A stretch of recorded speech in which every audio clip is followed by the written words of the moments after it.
Hai semua, kembali lagi di Gista Podcast. Terima kasih udah ngedengerin podcast aku kali ini dan podcast sebelumnya ya. Di podcast kali ini aku mau sharing tentang strategi menyederhanakan masalah. Seperti yang kita tahu, bahwa hidup minimalis bisa diterapkan ke banyak aspek kehidupan. Tidak melulu soal banyak sedikitnya barang, namun juga bisa diterapkan untuk menyederhanakan hal-hal yang lain juga. Salah satunya adalah menyederhanakan masalah. Siapa sih yang gak punya masalah di hidup ini? Pernah gak sih setiap kali berhadapan dengan kabar buruk, orang yang merepotkan, atau sesuatu yang mengecewakan, kita bereaksi berlebihan, meledak di luar kendali, ngotot, dan selalu memandang hidup dari sisi negatif? Bila kita terpaku pada hal-hal kecil seperti saat kita disakiti, tidak dihiraukan, dan gampang tersinggung, reaksi kita yang berlebihan akan membuat kita frustasi dan terperangkap dalam pandangan negatif. Singkatnya, kita menjalani hidup seolah-olah sedang berada dalam keadaan darurat. Kita sering kelihatan sibuk berusaha memecahkan masalah, tapi kenyataannya kerap kali kita malah memperbesar masalah. Karena menganggap semua hal sebagai masalah besar, akhirnya kita menghabiskan hidup kita dari satu drama ke drama yang lain. Nah, ada cara atau strategi lain yang lebih lembut dan lebih anggun dalam menyikapi masalah yang akan membuat hidup kita menjadi lebih mudah. Strategi yang pertama, jangan memusingkan hal-hal kecil. Sering sekali kita merisaukan hal-hal yang setelah kita amati lebih dalam ternyata bukanlah masalah berat. Kita terpaku pada masalah-masalah kecil dan terlalu membesar-besarkannya. Contohnya, bila ada orang yang menyalip kendaraan kita, bukannya membiarkannya dan melanjutkan urusan, kita meyakinkan diri bahwa kita berhak untuk marah. Kita menayangkan pertengkaran imajiner di kepala kita. Banyak yang justru kemudian menceritakan kejadian ini kepada orang lain, bukan melupakannya begitu saja. Mengapa kita tidak membiarkan orang itu begitu saja? Cobalah bersimpati pada orang itu dan bayangkanlah betapa menegangkannya berada dalam keadaan tergesa-gesa. Bisa jadi orang itu sedang dalam keadaan terlambat ke kantor.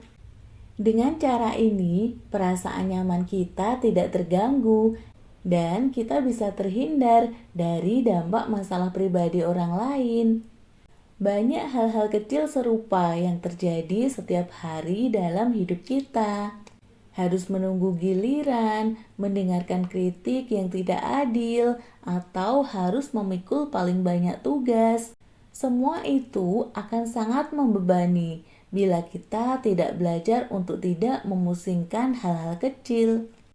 Begitu banyak orang yang menghabiskan energi untuk memusingkan hal-hal kecil, sehingga mereka sama sekali kehilangan sentuhan akan keajaiban dan keindahan hidup ini. Bila kita berniat untuk mencapai tujuan ini, kita akan menemukan bahwa energi kita akan jauh lebih bermanfaat bila digunakan untuk menjadi orang yang lebih baik hati dan lebih lemah lembut. Strategi yang kedua, berdamailah dengan ketidaksempurnaan. Kebutuhan untuk menjadi sempurna dan keinginan untuk mendapatkan ketenangan batin merupakan dua hal yang bertentangan. Bila kita terikat untuk mendapatkan sesuatu dengan cara tertentu, bukannya menerima yang sudah ada, artinya kita sudah kalah dalam pertempuran. Bukannya merasa puas dan bersyukur atas apa yang kita miliki, kita terpaku pada apa yang masih kurang dan dorongan untuk memperolehnya. Bila kita selalu berpikir ada yang kurang, Artinya kita selalu kecewa dan tidak puas. Entah berhubungan dengan diri kita sendiri, lemari pakaian yang berantakan, goresan di mobil kita, prestasi yang tidak sempurna, kelebihan berat badan, atau ketidaksempurnaan yang lain, penampilan fisik, tingkah laku, atau gaya hidup yang dijalaninya. Sikap selalu meributkan ketidaksempurnaan akan menjauhkan kita dari tujuan untuk menjadi orang yang baik hati dan lemah lembut. Ini bukan berarti kita tidak perlu lagi berusaha dengan sebaik-baiknya, tetapi ada sisi positif dari tidak terlalu terikat dan terpaku pada apa yang kurang dalam hidup ini. Ini masalah menyadari realitas bahwa selalu ada cara yang lebih baik dalam melakukan sesuatu, sekaligus tetap bisa menikmati atau menghargai cara yang sudah ada. Solusinya adalah lepaskan diri kita sebelum terperangkap dalam tingkah laku memaksakan sesuatu yang menurut kita lebih baik dari yang sudah ada. Ingatkan diri kita bahwa hidup akan baik-baik saja seperti adanya saat ini. Segala sesuatu akan baik-baik saja tanpa penilaian kita. Begitu kita berhasil menghilangkan keinginan untuk menjadi sempurna dalam segala bidang kehidupan, kita akan menemukan keindahan dalam hidup kita. Strategi yang ketiga, berhati-hatilah pada efek bola salju pikiran kita. Teknik yang efektif untuk menjadi tenang adalah menyadari bahwa berpikir negatif dan selalu merasa tidak aman akan cepat sekali membuat diri kita lepas kendali. Pernahkah kita memperhatikan betapa tegangnya bila kita dikejar-kejar oleh pikiran kita sendiri? Dan yang jelas, semakin kita terserap dalam hal-hal kecil yang membuat kita marah atau kecewa, semakin tidak nyaman perasaan kita. Satu pikiran menambah beban pikiran lainnya, dan begitu seterusnya. Sampai akhirnya kita akan merasa sangat terganggu. Sebagai contoh, kita terbangun di tengah malam dan tiba-tiba teringat telepon yang harus dilakukan esok hari. Lalu bukannya merasa lega karena tidak lupa pada telepon penting itu, kita malah memikirkan apa-apa saja yang harus dilakukan esok hari. Kita mulai membayangkan pembicaraan yang mungkin terjadi antara kita dengan atasan kita, sehingga membuat kita semakin cemas. Segera kita berpikir, ya ampun sibuk betul aku. Aku harus menelpon 50 kali dalam sehari. Aku benar-benar tak punya waktu untuk diriku sendiri. Dan begitu seterusnya sampai kita merasa kasihan pada diri sendiri. Bagi kebanyakan orang, tak ada batas sampai kapan jenis serangan terhadap pikiran ini berlangsung. Kita tidak akan mungkin merasakan ketenangan bila kepala kita penuh dengan keprihatinan dan kejengkelan. Cara untuk mengatasinya adalah kita harus segera menyadari timbulnya pikiran-pikiran seperti itu di kepala kita sebelum pikiran-pikiran itu punya kesempatan untuk berkembang lebih jauh. Semakin cepat kita mengenali tanda-tanda efek bola salju ini, semakin mudah kita menghentikannya.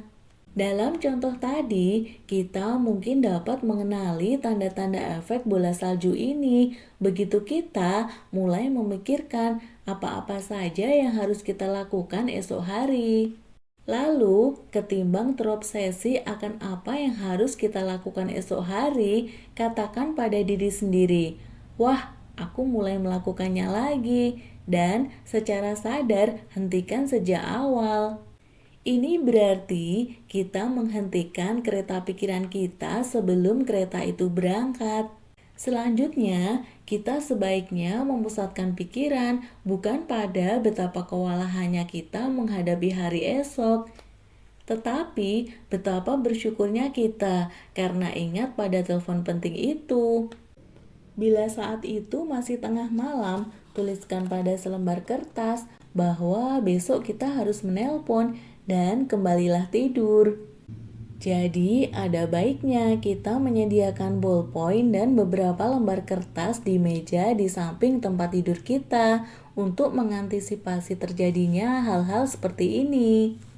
Kita memang mungkin benar-benar orang yang sangat sibuk, tetapi ingatlah bahwa memenuhi kepala kita dengan pikiran-pikiran betapa kewalahannya kita hanya akan memperburuk masalah. Karena kita akan merasa lebih tertekan daripada yang seharusnya. Nah, itulah sharing saya tentang strategi menyederhanakan masalah. Sekian dulu podcast kita hari ini ya. Semoga bermanfaat. Sampai jumpa di podcast selanjutnya.